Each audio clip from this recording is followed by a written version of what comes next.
ওকে ওকে আমরা ভোট দিতে যাব ধানের শীষে।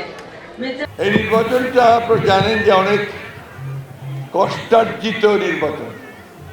কষ্টার্জিত কেন বলছি, যেটার জন্য আমাদের দীর্ঘ 15 বছর আমাদেরকে সংগ্রাম করতে হয়েছে, লড়াই করতে হয়েছে, আমাদেরকে অনেক মূল্য দিতে হয়েছে, ত্যাগ স্বীকার করতে হয়েছে।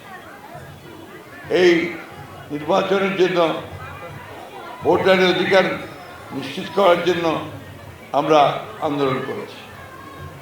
আমাদের নেত্রী দেশনেত্রী বেগম খালেদা জিয়া প্রায় 6 বছর জেলে ছিলেন।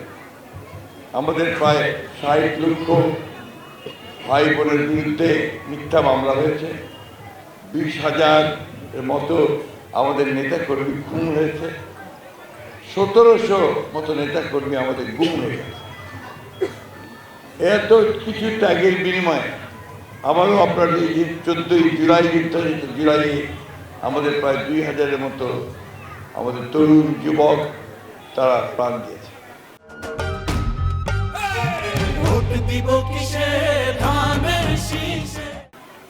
এই এত ত্যাগ তিতিক্ষার পরে যে নির্বাচনটা আমরা পেয়েছি, এই নির্বাচনটাকে আমাদের অত্যন্ত গুরুত্বপূর্ণভাবে দেখা উচিত এবং এই নির্বাচনে যদি আমরা সঠিক সিদ্ধান্ত নিতে পারি, তাহলে আগামী 5 বছরের জন্য আমরা বাংলাদেশকে একটা শান্তিপূর্ণ স্থিতিশীল অবস্থার মধ্যে নিতে পারব।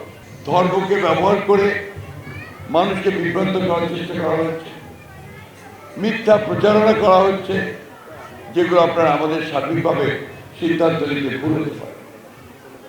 প্রিয় ভাই বোনেরা,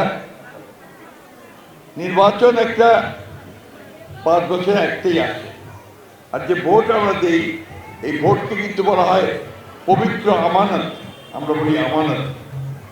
এটাকে আমাদের ধর্মের ভাষায় বলে এটাকে খেয়ানত করা উচিত না, অর্থাৎ এটা নষ্ট করা উচিত। আমরা সেই ব্যক্তিকেই ভোটটা দিব যে ব্যক্তি সঠিকভাবে সেই ভোটের মর্যাদা রক্ষা করবে। এটা একটা ইম্পর্টেন্ট ব্যাপার আছে।